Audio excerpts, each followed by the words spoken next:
to back up for a second so that the proper history of the whole experience is known.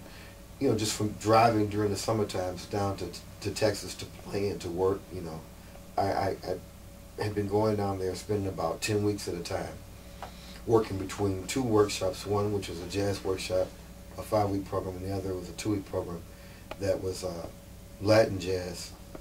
Both of them primarily worked and worked with kids that were from environments where their families couldn't, you know, necessarily afford private lessons or stuff like that. So it's outreach work that I've had a history with for a long time.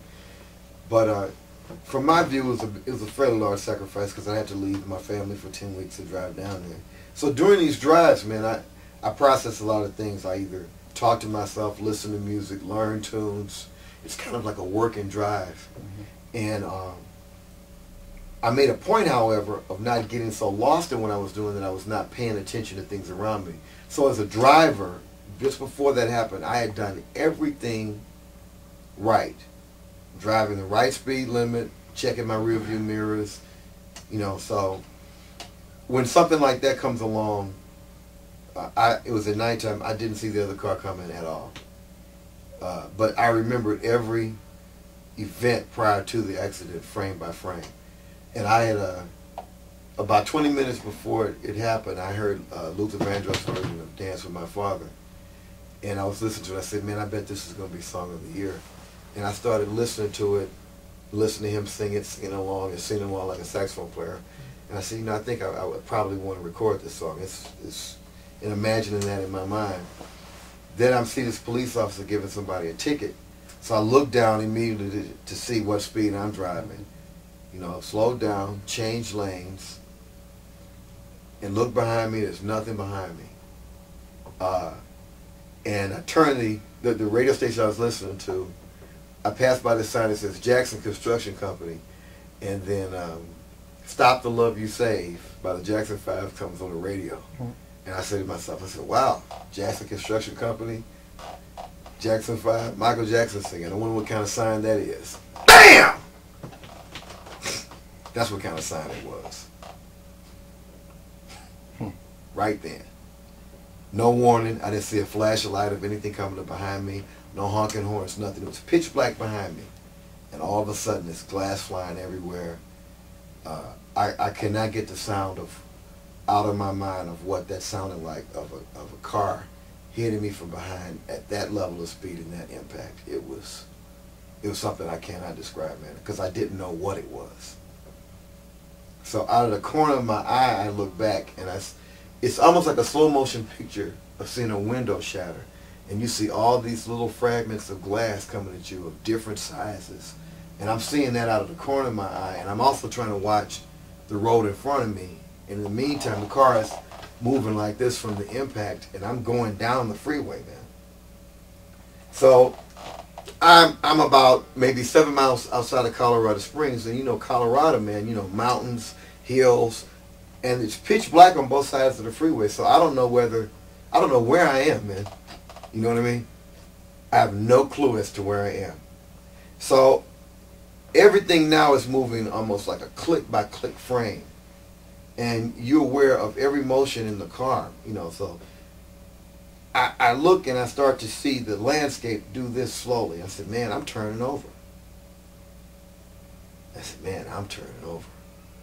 So everything does this slowly once, and then it turns back over. And so I reached down and I grabbed the seatbelt connection to make sure that it was in firmly. And then I see it going over again. And I'm not aware whether any music's playing on the radio or nothing, because it was still on. But there's this real still-like silence. And I said to myself, you know, man, there's a really strong possibility that this is it. Because I'm rolling over now a third time. And I don't know whether I'm going down a mountain or nothing. So then at that point there's this real fast blur, and the car has stopped. And in my mind, I was sitting vertically, but I was actually sitting upside down. So once I realized what had happened, I uttered a few expletives. And I looked around me and said, man, I've got to get out of this car. Because every movie I've seen, especially like the old reruns of the A-Team, cars flip over, then they blow up. Right? So I said to myself, man, I've got to get the fuck up out of here. That's exactly what I said. So I disconnected the belt. And I must have fallen this way, man, but in my mind, everything was this way. So I disconnected the belt and I was vertical. And to me, in that position, this door was the door I needed to go out of, because that was the driver's side in my mind. When in actuality, I was sitting this way, and this was the driver's side, which was smashed shut. And the only door out of 4 that was actually open was the passenger side. And I probably would have panicked if I had not been able to get out, you know, out of the car. So I got out of the car and I went up, and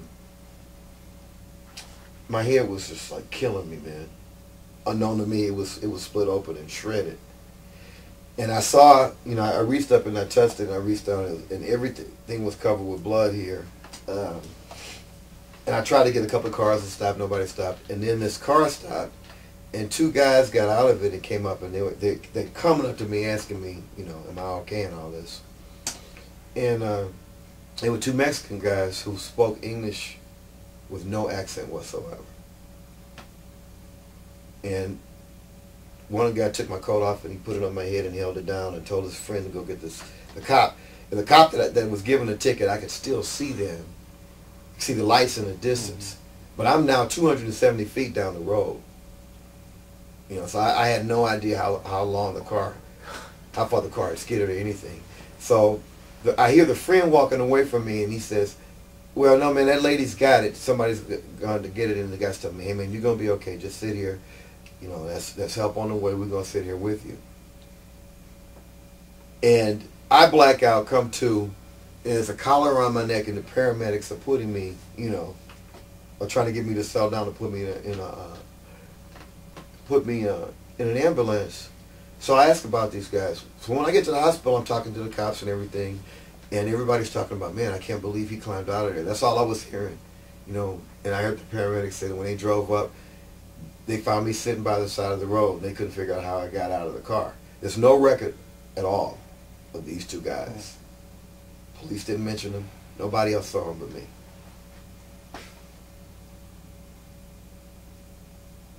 And how are you going to be in Colorado, man, with 2 Mexican guys that speak English with no accent? You know what I'm saying? After all of this, things started coming back to me, and I started figuring out, man, that, you know, they were not there.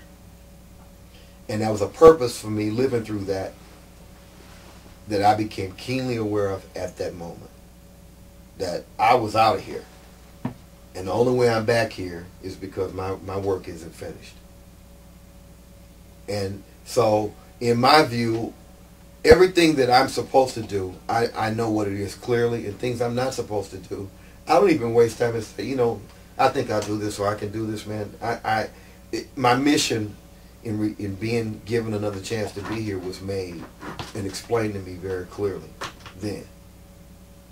By the collection of events, but mostly because of that situation.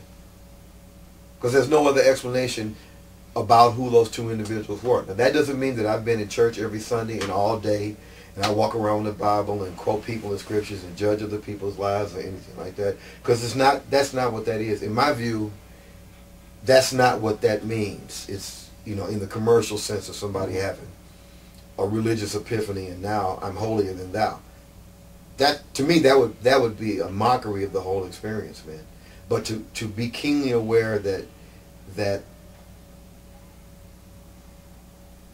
my time here wasn't finished, and that a special effort was made for me to know that and to feel that way, and for there to be no doubt left that I left you there for a reason.